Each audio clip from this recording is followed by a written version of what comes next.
बच्चों आज हम डेप्रिसिएशन के बारे में पढ़ेंगे कि डेप्रिसिएशन क्या होता है। तो डेप्रिसिएशन होता है कि permanent decrease in the value of the assets from any cost. ठीक है, कि यहाँ पे क्या होता है कि जो हमारे एसेट्स जो हम यूज करते हैं उसकी जो है वो परमानेंट वैल्यू जो है वो डे बाय क्या हो जाती है, डिक्रीज होती है due to wear and tear. ठीक है, उसका daily day by day use होगा तो उसकी एसेट्स की वैल्यू जो है वो क्या होगी, कम होगी। ठीक है, उसे हम क्या बोलते हैं, डेप्रिसिएशन बोलते हैं। अब रीजन जान लेते हैं कि डेप्रिसिएशन किस वजह से होता है ना।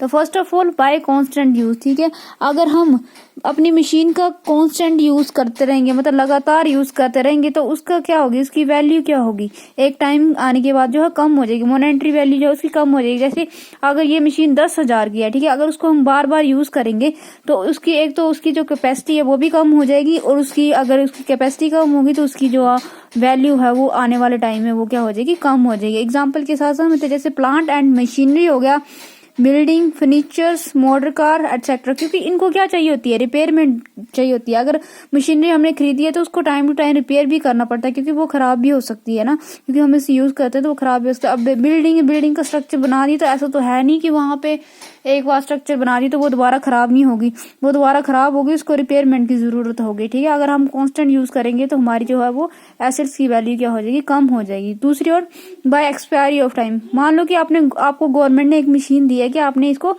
25 ईयर तक चलाना है। ठीक है, अगर 25 साल हो गए उसके कंप्लीट तो फिर वो उसके किसके अंडर चल जाएगी, वो गवर्नमेंट के अंडर चल जाएगी और उसका क्या एक्सपायरी टाइम क्या हो जाएगा, खत्म हो जाएगा।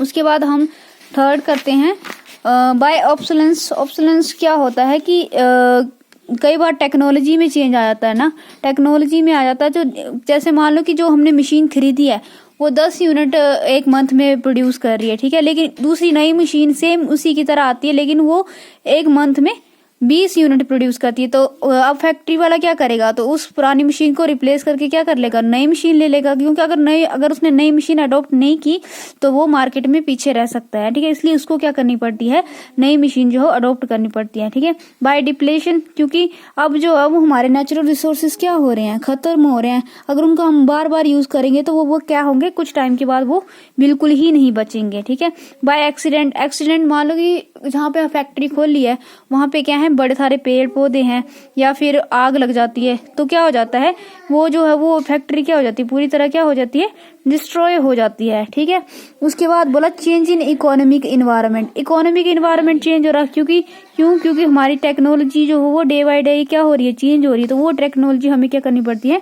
अपडेट करनी पड़ती है, क्योंकि हमारा एनवायरनमेंट जो है टाइम टू टाइम क्या हो जाता है, चेंज होता है। फिर बोला by permanent fall in market price, है ना, through the market value of fixed assets are not recorded because such assets are not mean resale but for use for business. ठीक है, अब जो है मार्केट में जो है वो प्राइस जो है वो फॉल होता रहता है। ठीक है, लेकिन हम जो है वो फिक्स एसेट्स की वैल्यू रिकॉर्ड नहीं करती, क्योंकि हमने उसको बेचना नहीं होता, उसको हमने क्या करना होता है, अपने बिजनेस में यूज करना होता है। इसलिए sometime the fall in the value of certain fix asset treated depreciation. ठीक है, जब भी जो वैल्यू जो है वो मार्केट प्राइस में वैल्यू फॉल होती है तो उसकी वजह से भी क्या होता है, ये इसको भी हम क्या करते हैं, डेप्रिसिएशन ही ट्रेट करते हैं। ठीक है, तो आई होप आपको समझ आया होगा कि डेप्रिसिएशन क्यों होता है, उसके पीछे क्या वजह है ना। तो डिटेल में मैंने आपको बताया है, और ये इसके आगे मेथड होंगे वो हम नेक्स्ट वीडियो में करेंगे।